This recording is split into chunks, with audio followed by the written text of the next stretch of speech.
മറ്റത്തൂർ പഞ്ചായത്ത് വിഷയത്തിൽ പാർട്ടിയുടെ നിലപാടാണ് കൈക്കൊണ്ടതെന്ന് DCC പ്രസിഡന്റ് അഡ്വക്കേറ്റ് ജോസഫ് ടാജറ്റ്. താൻ തെറ്റ് ചെയ്തിട്ടില്ലെന്ന് ഉറപ്പുണ്ടെന്ന് ജോസഫ് ടാജറ്റ് പറഞ്ഞു. മറ്റത്തൂരിൽ തക്ക സമയത്ത് അച്ചടക്ക നടപടികൾ കൈക്കൊണ്ടു.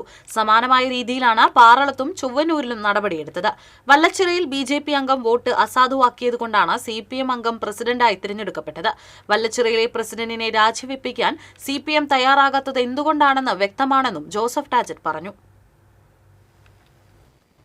പാർട്ടിയുടെ നയങ്ങൾക്ക് വിപരീതമായി അവിടുത്തെ കോൺഗ്രസ് അംഗങ്ങൾ പ്രവർത്തിച്ച സാഹചര്യത്തിൽ അന്നേരം തന്നെ അതിന് നേതൃത്വം കൊടുത്ത എല്ലാവരെയും DCC ജനറൽ സെക്രട്ടറി, മണ്ഡലം പ്രസിഡന്റ്, ആ അംഗങ്ങളെല്ലാവരെയും ഞങ്ങൾ പാർട്ടിയിൽ നിന്നും നടപടിയെടുത്ത് പുറത്താക്കിയിട്ടുണ്ട്. പ്രസിഡന്റും വൈസ് പ്രസിഡന്റും ജയിച്ചവരോട് രാജിവെക്കാൻ ആവശ്യപ്പെട്ടിട്ടുള്ളതാണ്.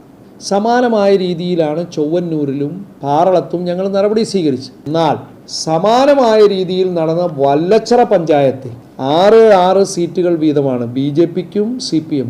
അവിടെ LDFന്റെ 6 സീറ്റും NDAയുടെ 6 സീറ്റും അടക്കം അന്ന് അവിടെ തെരഞ്ഞെടുപ്പ് നടന്നപ്പോൾ അതിൽ BJPയുടെ 1-ാം വാർഡ് മെമ്പർ അനിത ശൈലേന്ദ്രൻ അവരുടെ വോട്ട് അസാധുവായി മാറി.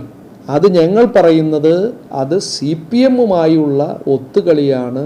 അത് BJP സ്വമേധയാ ഒരു വോട്ട് അസാധുവാക്കി CPMനെ വിജയിപ്പിച്ച സാഹചര്യത്തിൽ ഈ ആദർശം പറയുന്ന ബഹുമാനപ്പെട്ട മുഖ്യമന്ത്രിയും സംസ്ഥാന സെക്രട്ടറിയും എത്രയും വേഗം വല്ലച്ചിറ പഞ്ചായത്തിലെ പ്രസിഡന്റിൻ്റെ സ്ഥാനം രാജിവെപ്പിക്കണം എന്നാണ് ഞങ്ങൾക്ക് ആവശ്യപ്പെടാനുള്ളത്.